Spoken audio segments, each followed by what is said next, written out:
marks 10 years since trailblazer great Kevin Duckworth died of a heart attack on the Oregon coast.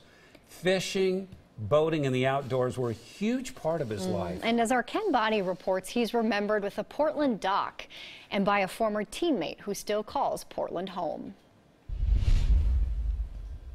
Yeah, he would love it. He would be out here right now too, like you said, just enjoying it with people and trying to catch a few fish. We met former Trailblazer point guard and current University of Portland head coach Terry Porter at Duckworth Dock, just off the East Bank Esplanade, south of the Steel Bridge.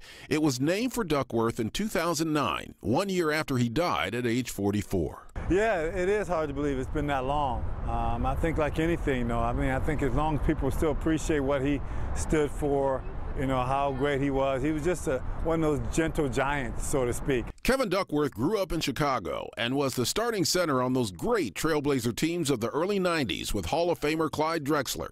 They went to 2 NBA championships. Duck was an important part of that team. I think people don't give Duck enough credit. You know, he was a 2-time All-Star, really helped us with a lot of success. Duckworth loved fishing and boating and connecting with the Portland community. Now his dock is here for all to enjoy. Makes Portland a port. It's a working dock. People pull up all the time to use the Lloyd Center, and it's just a wonderful, you know, people come down here and swim. For now, Duckworth Dock is set up for boating and fishing. The State Marine Board owns it until the year 2021, after which the city takes control, and is exploring plans to turn the dock into a world-class swimming hole.